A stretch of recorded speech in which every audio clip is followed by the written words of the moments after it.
Welcome to Fertility and Sterility on Air, the podcast where you can stay current on the latest global research in the field of reproductive medicine.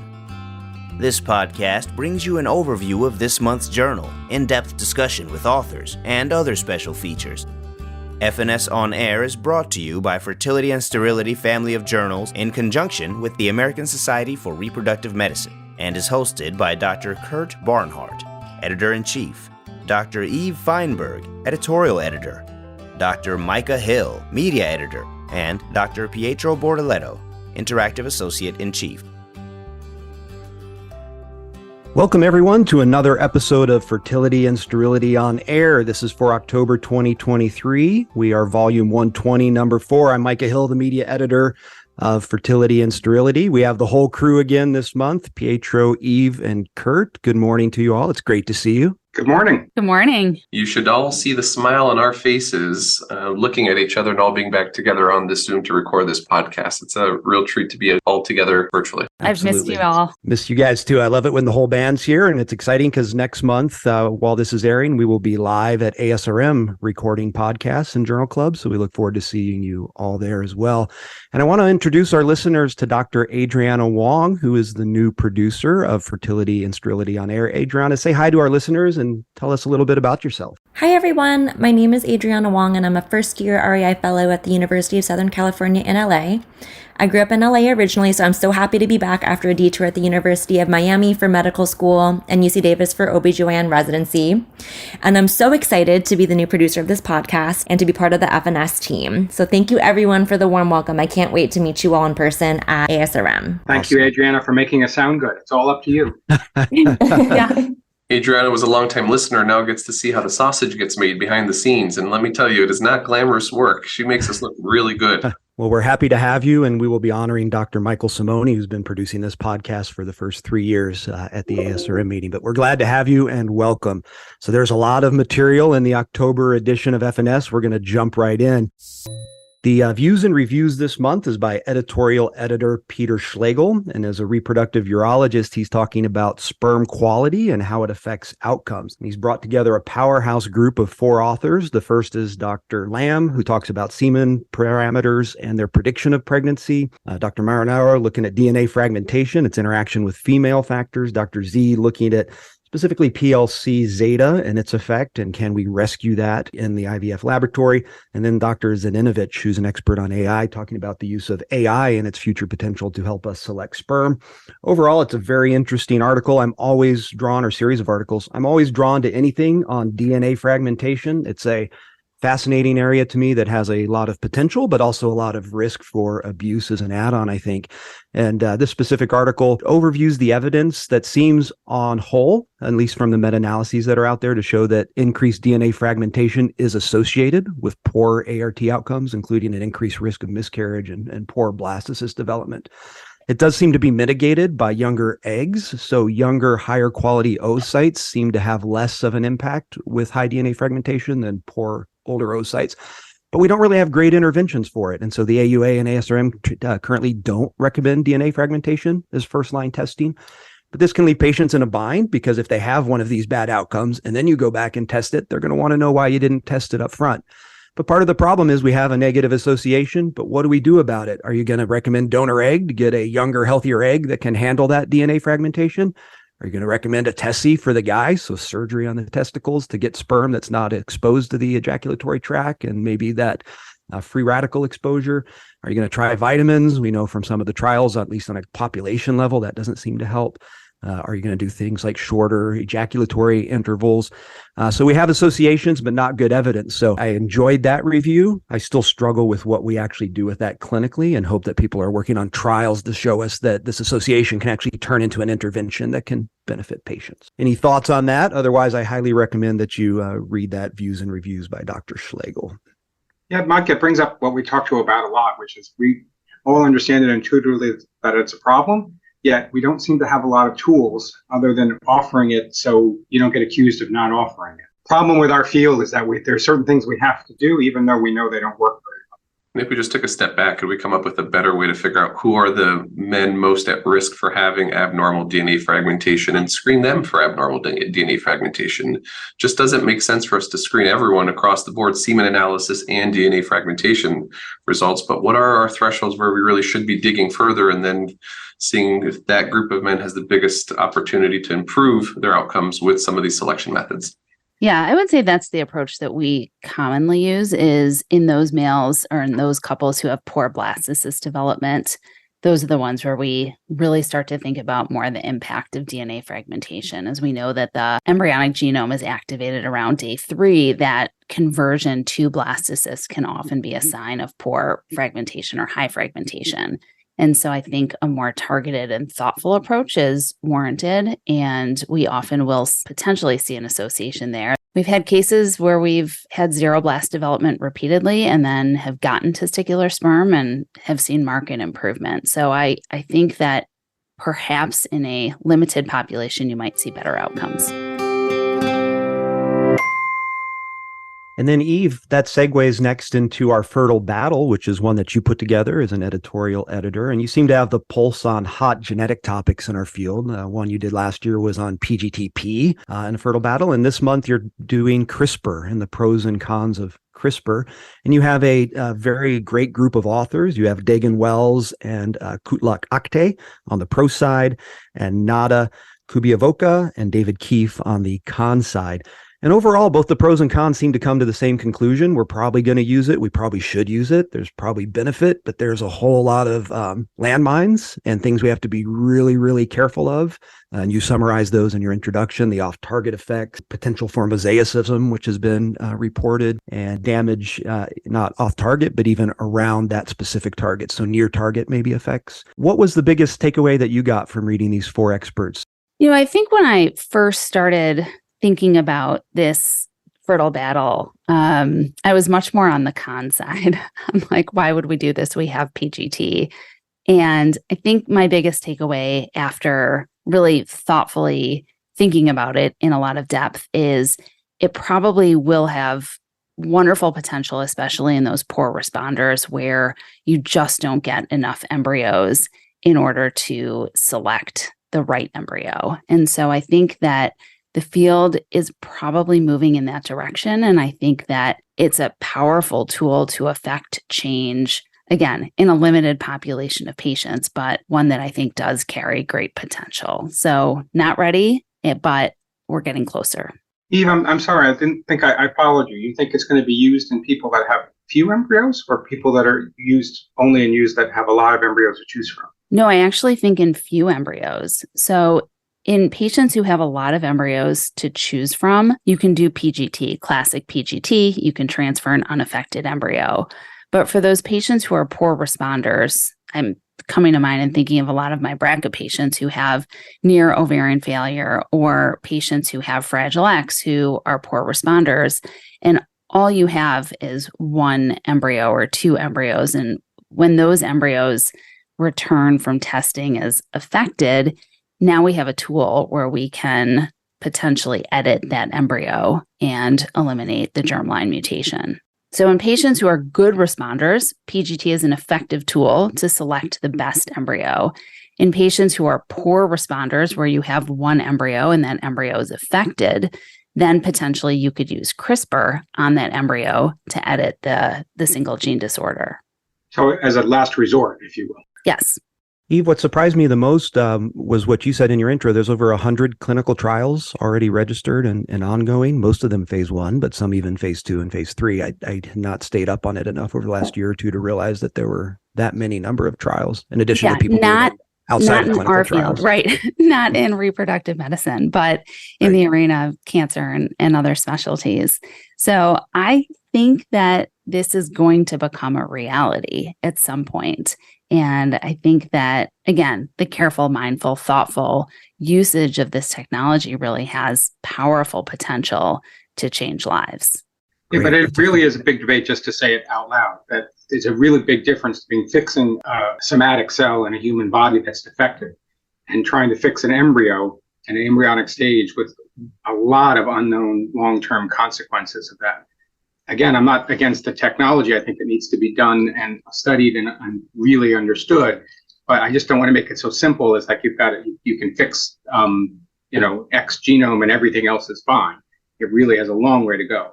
Oh, I totally agree. And I actually want to highlight the con side, which was written by Nada Kubikovic and David Keefe, who did a beautiful job explaining each and every pitfall and why it's not so simple. What are the complications? What are the potential downstream effects?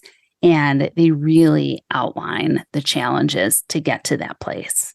Did they talk at all about the mishap in China? The one case that was there. I don't recall how old the children are at this point, but what was the anecdote that we learned from that? Yeah, it's definitely talked about. I don't want to spoil the whole article, so I'm going to tell listeners to go ahead and read it. The Pro site actually opens with that case. It's now 5 years old. They don't give us updates on those children, but they basically say we all agree this was unethical. And then they basically say, so now we have 1,000 words left to give our pro side, so we should just stop here. And it's kind of tongue in cheek. And then they go into why they think we should get there, but how some people have definitely done it the wrong way, which gets back to all the significant risks you're talking about, Kurt. Yeah, well, I'm glad we talked about it now. But the intricacies are important, but we really need to know as REIs what's happened in the world and where we stand. And this is not as simple as we have a genetic technique that can fix something. There really are some huge issues that we should all be aware of. I was at a meeting recently in Napa Valley where people were talking about technology in our field, and there was a company there presenting on gene editing in embryos. And they've been doing all this wonderful research on mouse embryos, and we're kind of getting ready to start to translate it into human embryos. And I think they quickly realized, oh my God, there's a lot of human variability when you try to make human embryos. They don't always come out mature. They don't always fertilize. They don't always progress to blastocyst. And they were dealing with a very infinite supply of mouse embryos. And it was pretty easy. They could do a lot of studies at scale and kind of get predictable results. And the minute you threw in just regular biologic human variability, kind of threw them for a loop a little bit. So I think a lot of these companies that are trying to advance this science in our field are going to quickly realize on the other end of it is the human with variability. And some of this stuff can be really hard, even when the science all works very well. The first thing that Jerry Strauss told me when I became a fellow in REI, Jerry, who did a lot of molecular research, is, Kurt, just remember, a mouse is not a human. So thank you, Eve, for another wonderful Fertile Battle. I highly recommend our listeners all go to that.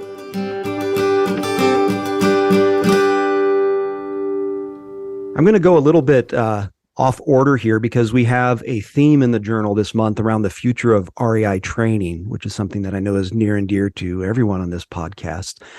And so I'm going to start with our inkling from editorial editor Eric Widra, and actually one of my fellows at the NIH, Marja Brolinson. REI training, how long is long enough?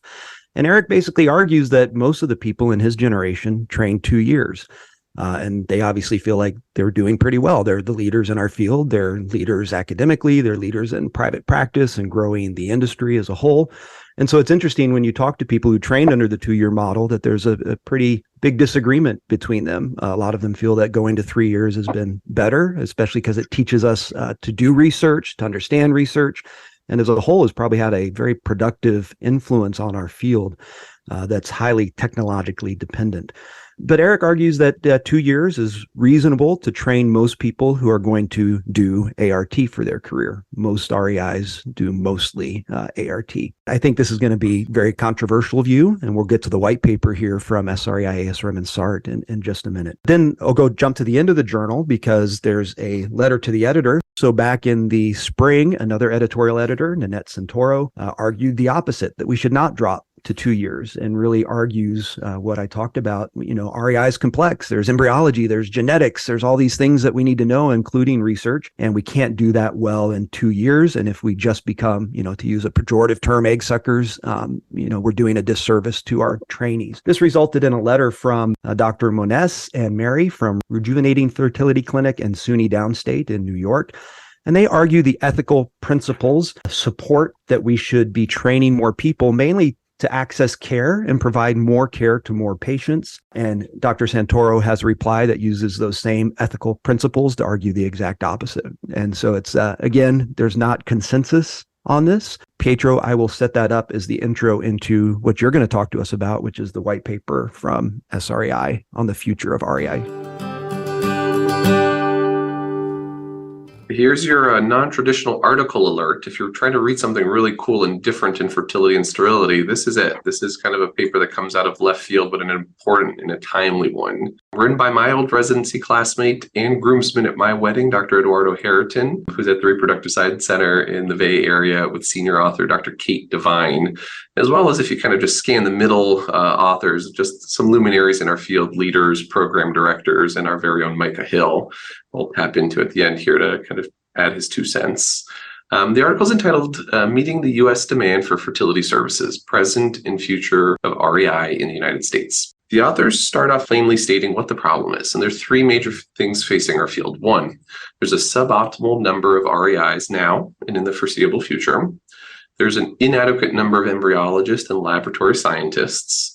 And 3, there's a geographic maldistribution and poor financial coverage for fertility services in the United States. Now, since they've stated the problem, they also back it up with some math. And this is where I think the article is really fun, kind of contextualizes this problem for us. There are about 140 million children that were born worldwide in 2021. It's a lot of kids. And if we assume a 9 to 10% rate of infertility, there's probably another 12 to 13 million more families that might have a child if treatment were available to them. And once we factor in some more math, like the prevalence of recurrent miscarriage, the rate of genetic preventable birth defects, 5% of LGBTQ families, the potential number of desired but currently unfulfilled births per year is likely to be way in excess of that 12 to 13 million. And in the United States, that looks like 800,000 babies in the US alone. How many IVF babies do you think are born in the United States each year? 100,000. We have 100,000 IVF babies born in the United States each year. So 800,000 is almost tenfold higher our current rate. And this is kind of the unfulfilled need in the United States. And let's contextualize this to our workforce. So the current workforce in the United States, how many REIs do we think we have in the United States that are actively practicing? About 1,200.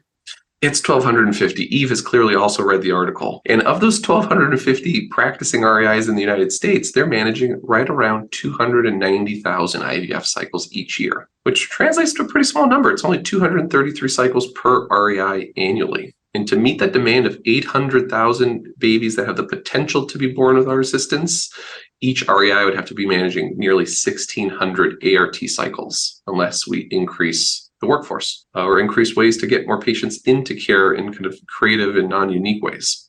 Part of the bottleneck is we just don't have a lot of REIs. We only train about 50 to 60 each year. The numbers largely remain stable over many decades. There are many great reasons for this that the paper really digs into and does an awesome job of marching out for the reader. So go look there for the details. But one of the big ones is that we just don't have enough spots for everyone who wants to be an REI. The match rate hovers around 70% and has so for the last many years. That means that on average, there's about 20 extra people each year that program directors by and large think are qualified and capable of completing a fellowship and passing a board exam that we just don't have spots for. These extra 20 people we could be training each year, and they're already kind of built into the match system, so we don't have to go looking for them. There's a great discussion in this paper on kind of the potential solutions for increasing REI fellowship spots that I encourage everyone to read. If you're in the private sector or the academic sector, there's a lot in here for all of us. The paper also discusses other ways to increase access, not just fellowship programs, advanced practice providers, ultrasonographers, and even using general OBGYNs that are trained in reproductive care. I want to highlight here, the authors are very clear that they do not support non-REI physicians in managing ART programs, managing ART treatment, or even performing retrievals or embryo transfers. They think that this is still fundamentally in the purview of the subspecialty trained REI. But kind of a hot topic that we've kind of talked about on this podcast before and at our meetings recently. And finally, there's one little section that I think Eduardo probably snuck in because it's a passion project for him, but I think deserves a lot more attention. They talk about the role of technology and how to maximize the existing workforce. And in my opinion, this is a whole article in and of itself. There's so much great tech that's coming out that can make our jobs a little easier and remove some excess decision-making or even faulty decision-making using decision support tools. Mike, I want to ask you to chime in on this article since you were one of the authors and obviously have had many leadership positions within the society. And this was a paper that was commissioned to be written. Tell us a little bit more about kind of the impetus for this article and how it came together. Sure. So 2 years ago at ASRM, we had our SREI board meeting, and it was Ruben Alvaro's last day as president of SREI. And his last act was just, laying out the challenges, the market forces, the success we've had at expanding coverage for ART, but yet not it being anywhere close to the demand. And while cycle numbers have doubled or even tripled over the last 20 years, we really haven't changed the number of fellows we're graduating. It's been a relatively stable number. And so he felt like we needed to have a task force to have a voice. Like SREI should not be silent on this issue. We shouldn't let market forces, venture capital, other things drive this. It should be driven by us. I think we have the best perspective on how to take care of our patients. And so he named it the Future of REI Task Force, and it took them a year to come up with the plan, which was to write this white paper. And then they wrote it. The task force had over 25 people. The SREI board looked at it. We took it to the program directors 3 or 4 different times at town halls. As you can imagine, they're the primary people who have an interest and as stakeholders in this. And so we really wanted their buy-in. And then the boards of ASRM, SARD, and SREI are reviewing it over the last 6 months. A lot of debate over the wordsmithing. Would we recommend exploring in a controlled fashion 2-year fellowships? And we decided no, at this point, we don't want to do that. We want to focus on expanding the number of fellowships that we have and expanding the spots that we have in already existing fellowships. Usually that issue is funding, because we have a lot of programs that have the volume and the research capacity to train more fellows. It's funding. I had an interesting talk with the leaders of the Gynecological Oncology Society, and they took an interesting approach. They didn't have a program in Georgia, so they lobbied the state legislature and basically said, we have inferior outcomes for our GYN cancer patients for women in the state of Georgia, because we can't get people to come here to big cities like Atlanta because they're training elsewhere. And so the state actually funded their fellowship, and it's over $1 million a year. It's just a line item on the budget that's approved every year. So they use the creative way to try to get funding. And so I think we need to explore those options first. I know there are program directors who are interested in exploring in a robust fashion 2-year fellowships, but at this point, that wasn't endorsed. Ruben Alvaro calls this the most peer-reviewed paper he's ever done. It's had, like I say, over 100 people that read it and gave input and a lot of effort. I think the key is what Ruben said at the end. The white paper is a discussion point. There's not actually anything that's happened because of this. It's meant to generate discussion, and it's done a lot of that, as we can see by the inklings that our editorial editors have had, passionate on 2 different perspectives. So I hope that this starts conversation, and now we actually see action, because if we don't take action, other people will take action for us. So it's our job as REIs to be the voice and now take action. This is an open call for people who do read this article and want to chime in, push back, support thought. Feel free to submit a letter to the editor. If you have kind of longer format piece that you want to talk about, feel free to submit something to consider this. We'd love to share a diversity of opinions on this topic, because we know it can be controversial. It doesn't necessarily need to be, but we'd love to hear from you. Yeah, I just want to shout out to Amanda Adelier, who was first author on another piece addressing workforce challenges that came out in the 13th edition of Fertility and Sterility from this past year. So just another voice talking about some of the challenges in the field. What I will say, and I want to just say this as wearing my program director hat, is I think that the issue of needing more REIs and the issue of length of fellowship training are actually 2 totally separate issues. And I don't think that shortening the fellowship will lead to an increase in REI spots, at least within an academic sector. I'm not proposing any solutions, but I just want to say that those are really like 2 totally separate issues. And while I don't disagree that we spend so much time in training, I actually think perhaps we could shorten medical school, perhaps combining with university like they do in the rest of the world, or track OBGYN residency to be 3 years or 2 years.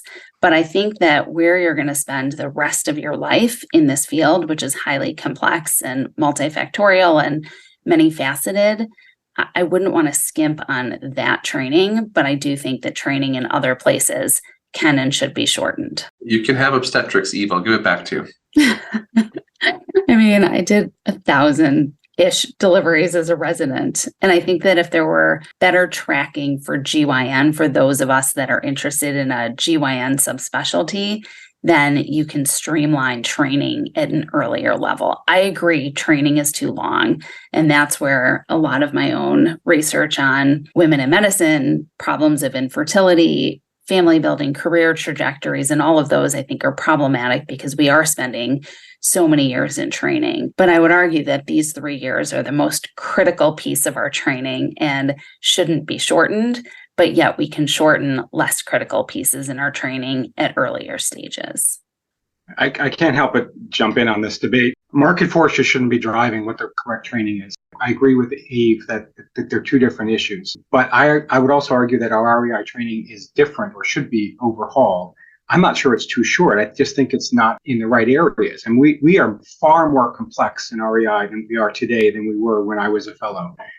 We just talked about CRISPR. We just talked about genetics. We talked about running programs. Changing it to 2 years just to get more hands to do egg retrievals is just the wrong idea. Having said that, though, I agree, maybe we need to figure out how training is different and better. But I'll leave you with the analogy. If you thought we needed more pilots because we didn't have enough pilots, is the answer shorten the training? I mean, it just doesn't make any sense. So I'll let that go with you as you will right there. Touche. I like that one. That's a good one. The whole point of this article is to start a conversation, and we've had that here, and I think it's going to continue. But I had not heard that analogy, Kurt. I think we all appreciate that one. It's insightful.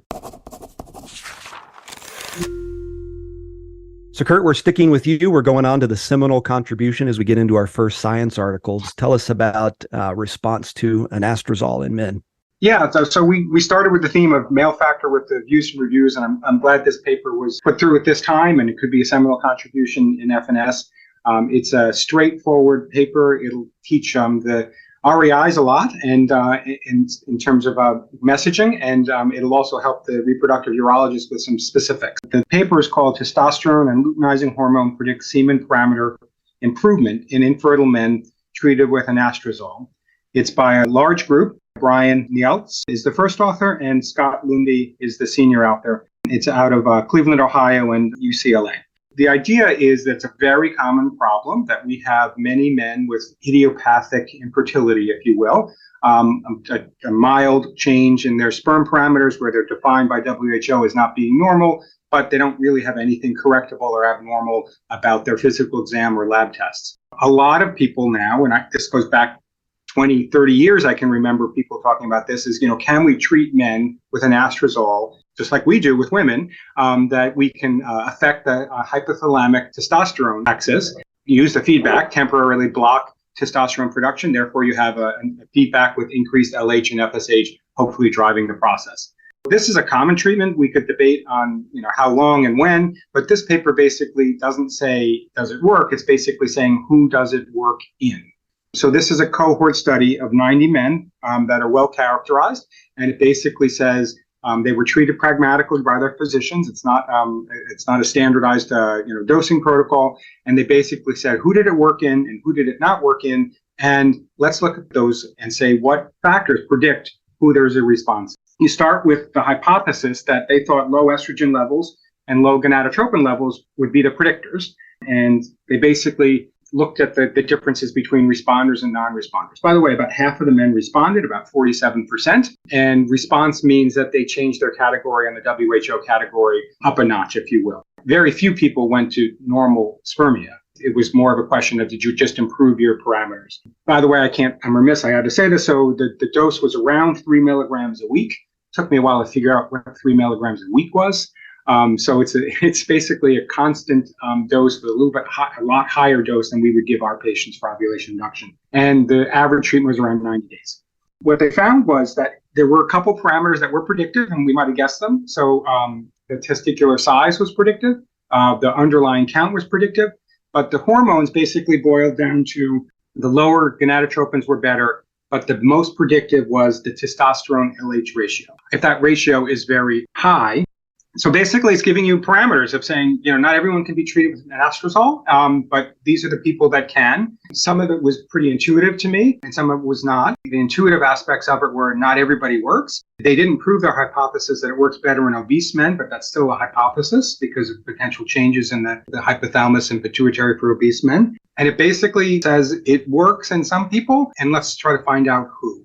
So the bottom line is nicely done statistical study that takes a very straightforward question and gives us some potentially valuable predictive information. Now that I said that, and I applauded the methodology, I'm wondering how it's going to translate into practice. Is somebody really going to do a testosterone, LH ratio and say, I'm sorry, you didn't meet the cutoff, you can't have the drug? But it is still interesting to know. You're right. Human behavior predicts that we're probably going to give it a go anyway. It's not expensive, not terribly harmful, and it may help, right? That sounds familiar. Yep. But it took that age-old question and added some sophisticated parameters to it and taught me a little bit more about the hypothalamic axis that I hadn't remembered in a while for men. Cool thing about this study, Scott Lundy's a friend of mine. He was telling me that the whole idea behind the study was they want to put together a proof of concept for a consortium for male reproductive research. And this was kind of their first foray in, can we get two big tertiary academic medical centers to agree on something and do it well? And they're up to 8 centers, and I think you're going to start to see more science like this that kind of answers some very pertinent clinical questions done elegantly with strong methodology, and hopefully gives us some new avenues for therapy for these men. From an editor-in-chief point of view, I will say that I really enjoyed this paper because it went beyond just the normal cohort. It wasn't just here are my 2 groups and here are the differences. It shows you the differences and then modeled them quite extensively, which was nice to see. And then it ends up with not only just a significant p-value, but an area under the curve. So this is really a model of how your paper should be written. It's going beyond the traditional, I found a difference in 2 groups. There's also a nice table in it that doesn't just show aggregate, the 2 populations improved their sperm count by 2 million. It actually has a nomogram that says, here are how many people went from normal to abnormal, how many people went up that thing. And that's the real reality of everything. Not everybody behaves in a mean. And it shows you that, how people change levels in a nice color figure that you might want to take a look at. Kurt, I had a nerdy question for you. Their cohorts are based on their outcomes, right? It's you responded or you didn't respond, and then they look back in time at exposures. Is that really a case control study looking for exposures based upon the outcomes, or is it a cohort? I know it doesn't change anything on the value of the study. It's just how we label it. I was curious your thoughts on that as our resident expert. Yeah, that's loosely defined. They defined a cohort as, we found a group of men who took the medication. And that was the people that I followed going forward, and therefore but you're right, they did divide it on response, which is an outcome. So, it's loose there how people do that. I didn't find that offensive, but you're right, it's technically not correct. Great, thank you. Now we're going to move on to the AI section of the journal in our original articles, and I have a paper looking at morphokinetics. Another one of my areas of interest, as well as DNA fragmentation, just an area of the literature that I find fascinating. So this is called the association between a morphokinetic ploidy prediction model risk score and miscarriage and live birth, a multi-center cohort study. Senior author first author Thomas Branford and senior author Ari Kumarasamy from a group in the UK, a multi-center study. So this was a cohort study using a model that they had already developed that looks at morphokinetics, 22 different morphokinetic features. It tries to predict ploidy status. In their original paper, they used this model to divide embryos into tertiles of high risk, mid risk, and low risk for aneuploidy. And now they took this model and applied it to a new data set of retrospective data that they had. These are unbiopsied embryos now that they're applying this model to, and again, trying to see if it actually helps predict miscarriage and live birth. The interesting question I'm going to ask you guys at the end comes down to this, and they say this in their intro. When you apply age to these models, it's such a overpowering variable that anything else they put in just washes out. And essentially the morphokinetics don't matter. So they do 2 models. One is the prefer that uses morphokinetics and clinical data, including age, to model this with a multi-level modeling, mixed effects, so they can control for patients and clustering of a patient's embryos. And then they do one that just uses the morphokinetics without the clinical data, without age. And we'll talk about what we think about that at the end. So what did they find when they applied this evidence or this model to a new group of 3,400 single embryo blastocyst transfers that were untested? Overall, when they did this, they found that the model that used the clinical data as well as the morphokinetic information from time lapse was able to predict miscarriage risk. So if you were a high risk of having an aneuploid embryo, those miscarried 22% of the time, almost a quarter of the time.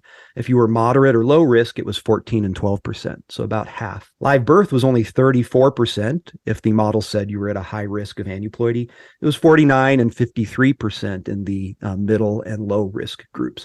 So if we include age, we're able to predict miscarriage, especially in the high aneuploidy risk group. not so much of a discriminator between the mid and the low risk. When we drop age out, the model was no longer able to predict miscarriage. Miscarriage was 16, 14, and 17%. And again, remember, this whole model is designed to predict aneuploidy. That's what it was trained upon. So it really should be able to predict live birth. So if you were high risk without including age, you had a 38% live birth, and then 49 or 49 and 50%. So overall, they conclude that we should drop age out of these models. And the reason they say that is we're talking about an individual patient's embryos, right? And the clinical utility of using this to help grade or rank those embryos into a trans category, first to transfer, second to transfer. We can't change the patient's age, so including age in the model doesn't actually help us. On the other side, I could say if we add age in and we don't change the model whatsoever, is our model doing anything to us? And they show it nicely in a table where they put age and they put their two models together, and age alone performs just as well as either of their time-lapse models.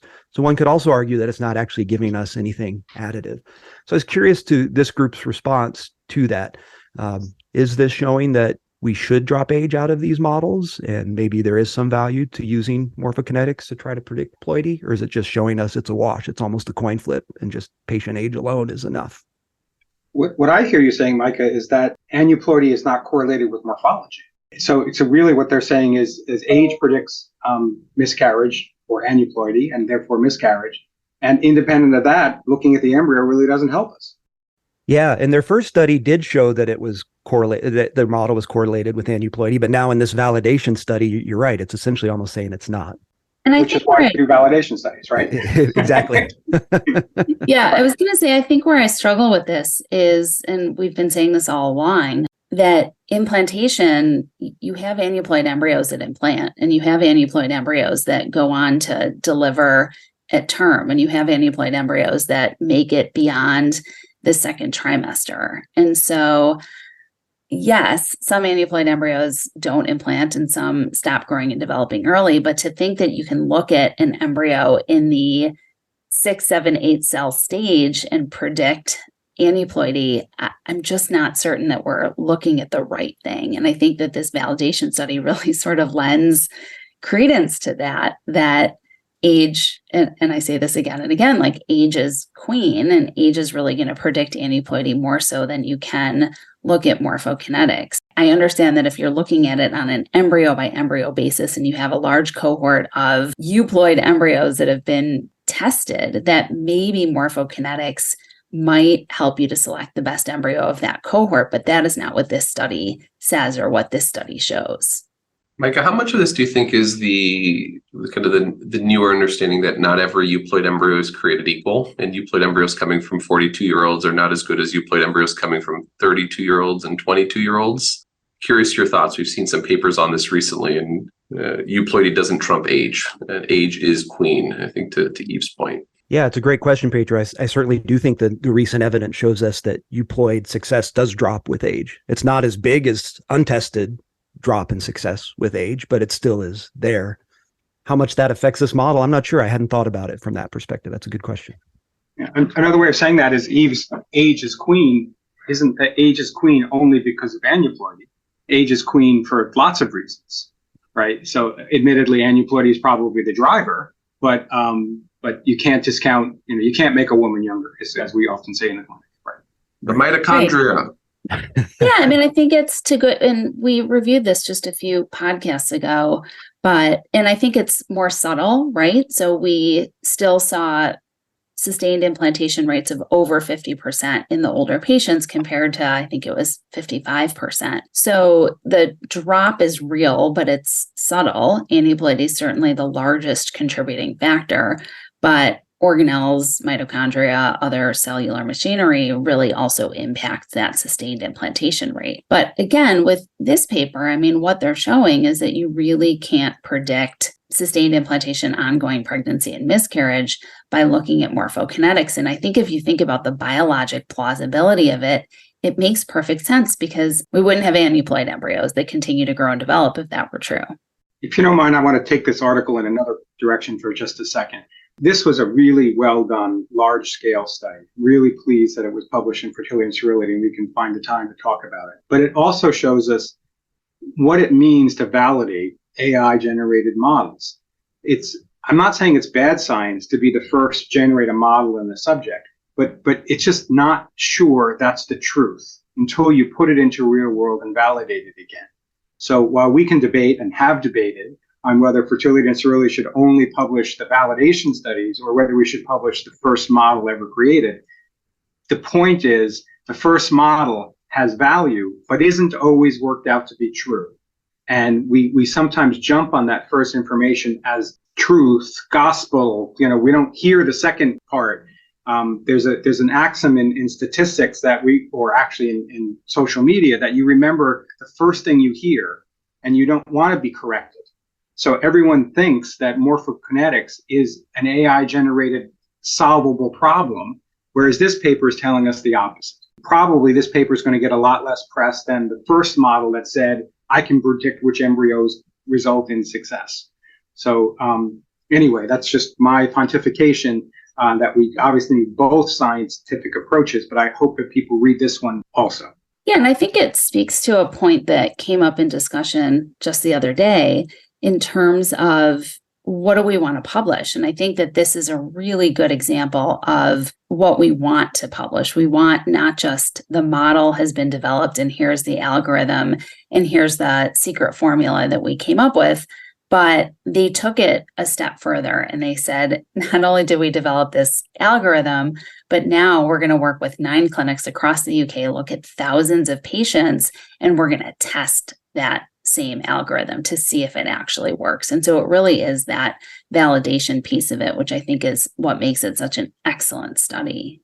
Right. The analogy on an analogy is that, we also publish cohort studies, knowing that they're not always the truth. And it's the large randomized trial that should be driving practice. So this is the randomized trial equivalent of AI. It's right. Excellent. I love that discussion. Overall, for me, it just affirmed my current stance on time lapse. A really cool technology. We learn a lot from it. I still don't see the clinical utility of it based upon the cost, but maybe someone will crack that code. That would be great. Eve, we're jumping to assisted reproduction, and you're going to teach us about inequities and IUIs. What's up with that? Yeah, this is a great article, and I think it complements nicely our earlier discussion on the unmet need of the infertile population. So this paper is titled Reproductive Inequity and Inferior IUI Outcomes in Patients with Limited English Proficiency, a retrospective cohort study. And this was done with first author Megan Jane and senior author Michelle Goldsammer from Albert Einstein Montefiore Medical Center in New York. The objective of this study was to evaluate if language preference influences IUI outcomes. And limited English proficiency, or LEP, has been implicated in adverse events and adverse outcomes and is more likely to be associated with significant harm. And specifically, in the field of OBGYN, language preference has been shown to influence the rates of cesarean section in PrimEP patients. Several studies in the field of infertility have shown that patients of lower socioeconomic status and those who have immigrant status have a longer duration of infertility prior to seeking treatment. And so with all of that, they took that background and they did a retrospective cohort study, and it was done at their center from January 2016 to August of 2021. And what they looked at was the duration of infertility before the initial infertility evaluation, and then they looked at success rates with ovarian stimulation and IUI. And the authors hypothesized that they would find both a longer duration of infertility and a lower clinical pregnancy rate with initial IUI in this population. So they just looked at that first IUI that was performed, and then cumulative IUI success was a secondary outcome. Patients with limited English proficiency were identified as those whose preferred language was any language other than English. They looked at sociodemographic and clinical characteristics. They were summarized and tested for differences for language by using chi-square and t-tests. And then they did some unadjusted and adjusted odds ratios and 95% confidence intervals using logistic regression. They used Kaplan-Meier estimators to estimate the mean and median duration of infertility before seeking treatment. There were 406 participants in the study. Of these 406, 86% preferred English, 7.6% preferred Spanish, and 5.2% preferred other languages, which included French, Hindi, Bengali, Mandarin, and Urdu. And the main findings were that the duration of infertility before seeking initial evaluation were significantly different by language preference. And looking at it in more depth, the English proficient patients had a mean duration of 2 plus minus 1.5 years compared to 4.5 plus minus 3.65 years. So in other words, patients whose preferred language is not English spent on average 2.5 years longer attempting conception prior to seeking help. Not surprisingly, and a little bit more on this later, initial IUI outcomes were worse in patients with limited English proficiency. Only 2 of 51 patients achieved pregnancy on that first IUI, compared to 37 of 355. So cumulatively, English proficient patients were significantly more likely to achieve pregnancy by their final IUI attempt, with a clinical pregnancy rate of 22% compared to 15%. And patients with limited English proficiency had higher rates of treatment dropout as well. When I look at these data, to me, I think the key point is really the longer duration of infertility, and the rest kind of follows from there. I think that we can explain the low IUI success rate purely by this. As we all know, it's unlikely that after a 4-year duration of infertility, that IUI would be successful. So it's really that longer duration of infertility. They're choosing suboptimal treatment in that population and, not surprisingly, seeing a lower likelihood of success. And so I think it's a really interesting study, and I commend the authors on it. And I think to our earlier point about needing to broaden our access to care, I strongly think that we need to find better ways to improve access to care and break down language and cultural barriers. Micah, Kurt, Pietro, what do you think? Yeah, I hadn't thought about it from the way that you did, that maybe it all starts with just the longer duration of infertility. And so now we've selected for patients who might need more aggressive, just they've naturally selected out because patients with unexplained or other things maybe just got pregnant on their own while they were waiting for that time. So I hadn't thought about that as an actual confounder, but confounding was just the main thing I was trying to get to. I know they adjusted for race, ethnicity, but are there potential other confounders that contribute to this outside of just the language that they speak? Is the language they speak associated with other factors that might affect that? And that's hard to know. But I liked this study. We still have such an issue with access to care and disparities in both access and outcomes. And literature like this helps us define the problem so that we can come up with solutions. Yeah, I mean, I was still struck by just the low numbers of patients that were accessing care. And this is in an urban medical center in New York. What does it say about the rest of the country if this center is still seeing just 5.2% of patients who were seeking care with another language and 8% who speak Spanish? That's a really low population. So 406 participants in total. So really low numbers of patients who speak other languages that are seeking care. Eve, does it give any perspective? Is that different than other, I dare say it, elective medical care? It wasn't shared. The article didn't go into depth in the background, but I would go out on a limb and hypothesize that it's probably not different. And I think that our country does have a huge access to care problem that is far broader than infertility. I'll tell you, as the person practicing in the mandated state, the insurance mandate doesn't eliminate these disparities. It softens the blow a bit, but there's no shortage of papers that we've published in FNS that have looked at insurance mandates don't really close the gap a hell lot. And we have to think about other reasons why. And I view this through like a workforce lens. I think there's not a lot of physicians, nurses, and people in the clinics that look like some of these patients. And they have a hard time getting their foot in the door because they just don't know who to see, or they're worried about seeing someone who's not going to understand them or not understand some of the cultural nuance to reproduction. And as someone who speaks Portuguese and Spanish, I'll tell you, when I see someone and I greet them in Portuguese or Spanish, it's a very different encounter for them. And sometimes I'm the very first person that they're ever having a healthcare encounter with in their own language. I have to think that matters for their outcomes. Their ability to participate in care is a little bit better. Their ability to make the visits and understand really how to do the timed intercourse around your letrozole and Clomid is a little bit better. I have my N of 1 experience, but some of this is, I think, a workforce issue too. Well, I think it's not just those who are seeking care, but I think it also speaks largely to the issues of dropout. So in this study, they saw higher rates of dropout in LEP patients. And I think that that really speaks to that experience factor, that you really may not feel invested in your care, or if you feel alternatively that your physician is not invested in your care, you're less likely to stick with it. And so I think, like, again, 2 points. One, a really long duration of infertility is associated with poor outcomes in all patients who are seeking IUI. And so the main difference in this study is really that the English-speaking patients had a shorter duration of infertility and therefore a better prognosis with a lesser aggressive therapy.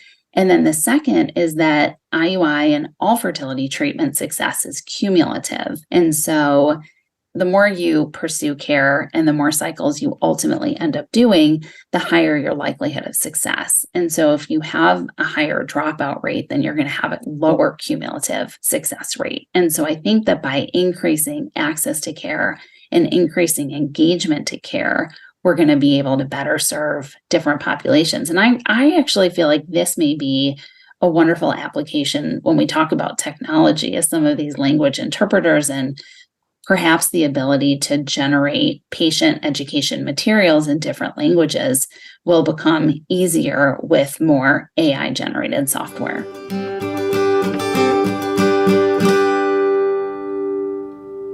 Great. And Eve, we're sticking again with you, and we're sticking with ART articles. Tell us about in vitro maturation rescue ICSI. Does it work? Should we do it? Well, spoiler alert, it works, but it works in very few. And so I think it's up to each lab to discuss what the utilization of resources might be. That's my spoiler alert. So this next article is titled "The Developmental Potential of Mature Oocytes Derived from Rescue in Vitro Maturation," or IVM. First author, Adi Cooperman-Shaney, and senior author, Clifford Liebrack from Create Fertility in Toronto, Canada. This is a sibling oocyte study. And again, I really liked this. I thought the methods were beautifully done. The objective of this study was to examine the developmental competence of immature oocytes. So from a single oocyte retrieval, they compared the outcome of M2 oocytes at the time of ICSI to GVs and M1s that were recovered at the same retrieval, who were then underwent rescue in vitro maturation, followed by ICSI the following morning. Rescue IVM was performed by overnight incubation in SAGE step 1 media, with the addition of Menopur giving both the FSH and LH components. Cycles where at least one M2 was obtained the next day were included in their comparison.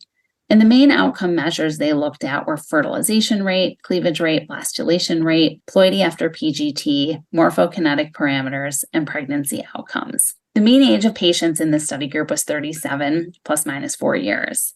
And I think everyone can appreciate why a study such as this would be conducted. I think, as we all know, higher numbers of eggs at the time of retrieval often lead to higher numbers of blastocysts, which can improve the cumulative pregnancy per oocyte retrieval. I will say I think most clinics discard oocytes that are not mature at the time of retrieval, but in vitro maturation may possibly be a useful addition to increase the number of usable blastocysts. So this was a retrospective cohort study. This clinic routinely does in vitro maturation, and they looked at 182 patients from 200 cycles with a total of 2,288 oocytes that were retrieved. Of these, at the time of ICSI, 1,056 were mature, so they had a 46% maturation rate, which admittedly is a little bit low. And they had 333 M1s and 292 GVs that they deemed suitable for overnight incubation. So not all M1s and GVs were used. The fertilization rates were similar when they compared these sibling M2 oocytes to the rescue IVM oocytes. However, cleavage rates and blastulation rates were significantly less. Blastulation rates were 24% versus 60% in their lab. And then for those blasts that were biopsied, the euploid rate was comparable to that of matched sibling M2 oocytes. During the study period, 18 patients had 20 FETs from these rescue IVM oocytes. From that, there were 7 pregnancies and 3 live births. 625 oocytes underwent rescue IVM in order to achieve 3 live births.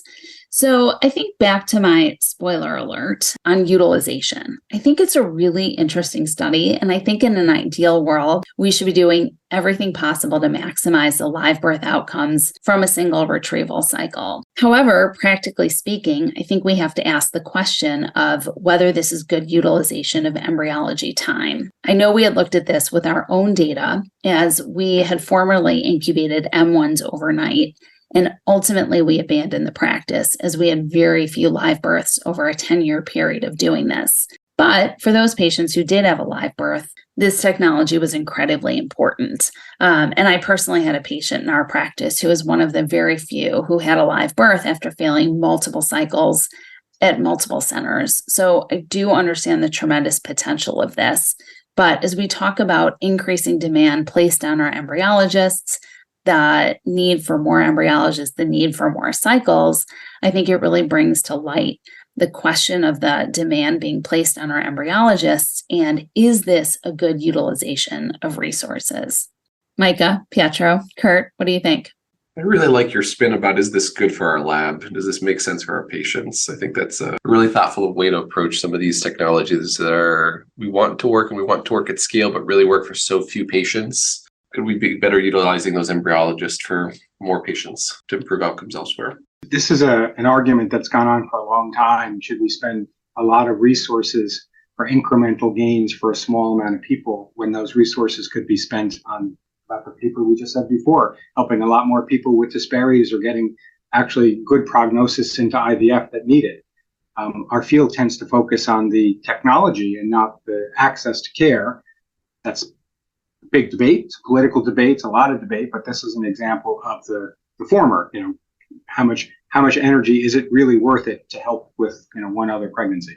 Yeah, we've also looked at it in our practice, Eve, with over 10 years of data and thousands of patients, and the live birth in our program was a fraction of 1%, and so we also abandoned it about 5 years ago, just from the exact reason that you're saying. The amount of work for the yield was just too low at a global scale for a practice, understanding that we want to maximize every patient's eggs potential.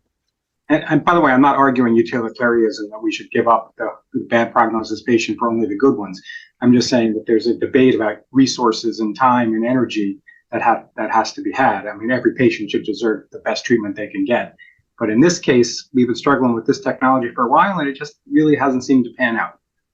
Yeah, and maybe this is where automation in the lab may revive this particular technology. If you could throw these oocytes in a microfluidic system overnight, have ICSI automatically performed the next morning, and have low yield, something that was previously low yield and high workload be taken off the hands of the embryologists, then maybe. And so I'm not saying that we should never do it, but maybe this is a good example of something where automation may have the potential to ultimately improve success rates. I have just a style question. You all are expert writers, and I enjoy reading everything you write. This study had, I think, over 25 acronyms in it. If you're going to use that many acronyms, should you have a glossary? One of them was capital BL lower S for blastocyst. Should we use acronyms for single words? So just from a good writing stylistic standpoint, what do we recommend, Kurt or others, to your fellows when you're teaching them how to write? Well, I'm on a crusade where you should get rid of acronyms that are non-standard, especially in the abstract about the paper. But again, obviously I'm not perfect, but this one slipped through that had far, far too many acronyms. So thanks for bringing it up, Mike. I don't know how to get 100% compliance with it, but I think the acronyms distract from the paper. And if you really want your paper to be well read and go beyond our audience, it has to be readable. I mean, only you understand your acronyms, and then you've lost your generalizability, and other people are not going to read your paper. Yeah, and I think that the rationale for it, and I wholeheartedly agree with you both, and I hate it. I think it makes it really difficult to read. But I think the rationale for it is that you're decreasing word count, which I can appreciate when you actually have a print journal that has limited space. But I think my bigger question is, why are we limiting word count when we're electronic and space is no longer a constraint? Readability. Good scientific paper should be concise, and you should choose your words carefully and not be verbose. So you shouldn't need more than 3,500 words to present a research study. And if it really is complex methods or things, and that can be supplemental information. I think acronyms are a shortcut to not taking the time of writing concisely. Yeah, just back to your point, Kurt, when I read this paper, I spent over 50% of my time searching through it to find out what the words meant, because I would forget with that many acronyms. So it just made it harder for me to understand what they were trying to communicate, the science they were trying to communicate. And that should be the goal for the writers. Off topic, but just a tidbit for fellows out there who are listening. Good writing tip.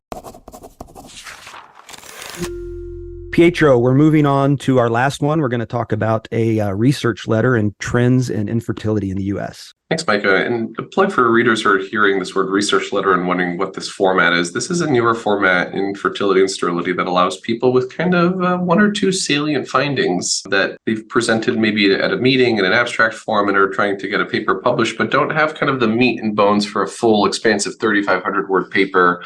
There's really one or two interesting things that are worth kind of sharing. This is the great format for that kind of paper. Much fewer words, much tighter kind of categories to write in, but a nice format for people who are looking for that avenue. And this is a nice paper. This is a paper that's looking at something called the National Survey of Family Growth. And if you've listened to this podcast, I've talked about this before. We see data from this data set periodically, but it's a nationally representative sampling of men and women between the ages of 15 and 49 that has been going on in some form or another since 1973. It's an amazing data set that's cataloged information on pregnancy, birth, marriage, cohabitation, infertility, contraceptive use, and a host of other variables that have kind of expanded over time. There's a recent paper that looked at data from this National Survey of Family Growth between 1982 and 2010. They kind of had a bombshell statement that I ended up reading about in, I think it was the Inquirer, the Daily Mirror, some non-academic publication. Infertility prevalence has remained stable since 1955. And a lot of us in our field were like, huh? That's kind of funny. What do you mean it's stayed 9%? So that caught a lot of national attention, that statement. The authors of this study said, let's relook at that statement, but let's look at it in a kind of more nuanced and delicate way. This is a wicked smart group of sociologists from Western Michigan University, and they looked at not only the simple prevalence estimate that's reported, but also how such trends either parallel or diverge from treatment utilization, how they may vary by ethnicity and race, and even socioeconomic status. And they did this with more recent data. They looked at data starting as early as 1995 up until 2019, the most recent data set that was published from the CDC. Interestingly, they found that the top line finding was the same. There were no significant changes in the predicted probability of infertility between survey cycles and across this 25-year period. But they also looked at kind of that nuance that I talked about. They found that treatment seeking increased between 1995 and 2002, and then again between 2011 and 13 and 2013 and 2015 cycles. So people are accessing care for this 9% rate of infertility. But there was also some trends amongst certain groups. So white women tended to seek care a little bit more commonly, but not consistently over the study period. And women with higher levels of education, again, a trend, but not a consistent or sustained pattern over 25 years. Now, on the flip side, they actually didn't find any changes in underserved groups seeking treatment for infertility more or less during this great 25-year period. So all in all, there's not a new finding here in this update with more recent data, but I think kind of rounds out the story. It's not just how common is infertility, it's how common is infertility and how often are we treating it, how often are people accessing care, and which groups are accessing it more or less often. Kurt, since we've talked a little bit about this data set before, this National Survey of Family Growth, put your biostats hat on for a second and tell us a little bit about the power of a data set like this that has kind of asked a similar set of questions over a 25-year period and has sampled randomly across the United States with response rates as high as 65 to 70% for a survey that was mail-in but is more recently electronic. Do you geek out about data like this? Is this something that your biostats hat is like, oh my gosh, we could be answering so many questions. Why aren't we asking more? This is the classic balance between amount of data and how good is the data. So you're balancing the amount of data and the scope of the data versus the granularity of it. So you can ask big questions and trends, but you really can't get very specific into the answers because the way the question has been answered is different. What people are thinking is different. So, it's a great epidemiologic tool, but it's probably not a panacea. But it is a nice complement to have really big trends compared to the micro data we often see in a journal. Great. Well, this was a wonderful discussion today. We geeked out, we nerded out a little bit. Pietro pointed out some wicked smart people. I hope you say that about me someday, Pietro. That was a glowing comment. We talked about controversial topics. We talked about hot science, cutting edge things. We really enjoyed it. When next you see us, we will be live at ASRM. So come by, listen to us recording the podcast. Please come at the Monday of ASRM and listen to Journal Club Global as we talk about the association of ovarian reserve and aneuploidy. Is it just a quantity issue with low ovarian reserve, or is it also a quality issue? We'll be discussing recent papers on that. We look forward to seeing you all at ASRM in New Orleans. Thank you, guys. Very good discussion. We covered an awful lot of very disparate material in today's section, so I hope you all enjoy listening to it. We'll see everyone in New Orleans.